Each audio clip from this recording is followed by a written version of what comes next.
سلامونه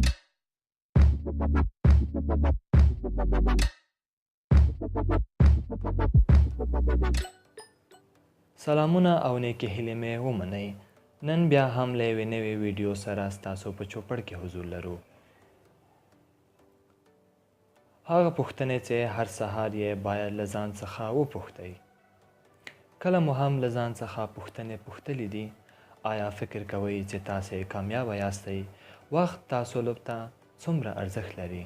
له خپل ژوند څخه خوند اخلئ؟ څنګه یوه ښه هدفمنده او له انرژي ډکه ورځ شروع کړو؟ که کله مو هم له ځان څخه داسې پوښتنې پوښتلې وي او غواړئ په ژوند کې کامیابه اوسئ، نو هر سهار له ځان څخه دغه 5 پوښتنې وپوښتئ. له موږ سره اوسئ. لومړی، ستاسو د ژوند موخه او هدف څه ده؟ موفقه او کامیابه انسانان په ژوند کې واضح او مشخصه موخې لري. تاسې په ژوند کې لاسته راوړلو لپاره داسې اهداف لرئ؟ که مو تر اوسه فکر نه وي کړی، یوه شیبه سوچ ووهئ او له ځان څخه د خپل اهدافو پوښتنه وکړئ. خپل ځان ته خپل اهداف واضح او معلوم کړئ.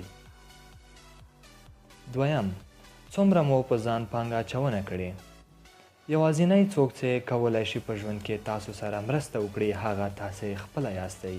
نو ځای لري چې ځان ته په کافي اندازه وخت ورکړئ، پر ځان پانګه اچونه وکړئ او ځان د فزیکي، روحي او رواني لحاظه پیاوړي کړئ.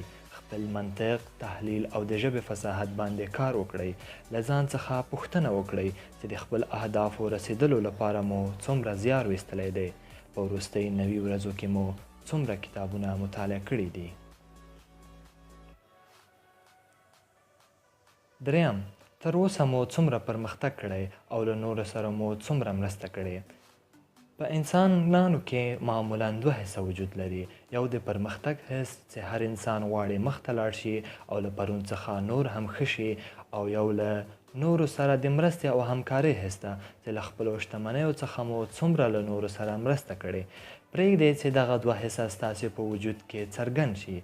دغه 2 حسه ستاسو ته آرامښت او سکون احساس درکوي. نو هره ورځ نور هم کوښښ وکړئ چې پرمختګ وکړئ او له نورو سره مرسته وکړئ.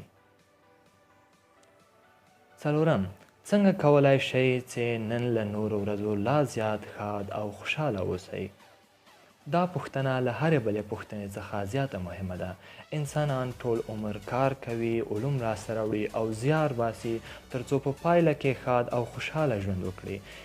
خو کله هغوی ته رسیږي، ایله پام یې شي چې ټول ژوند یې ضایع کړی او لا هم ښاد نه دي.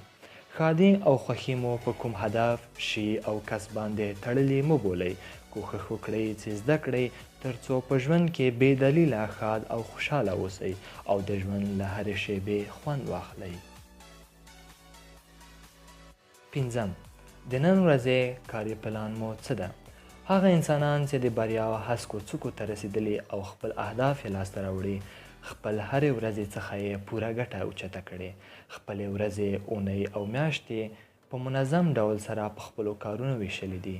کوښښ وکړئ له خپل وخت څخه منظم او ښه ګټه پورته کړئ. د وزګارۍ وختونه مو مه ضایع کوئ. خپلې هرې ورځې لپاره تقسیم اوقات ولرئ. مننه چې زموږ ویډیو مو وکتله. که غواړئ داسې نورې ویډیوګانې هم ووینئ نو زموږ چینل درسره سبسکرایب کړئ. د نیکو نظراتو او راتلونکو ویډیوګانو په اړه د غوښتنو په هیله مو یو. کامیاب او ښاد اوسئ. مننه.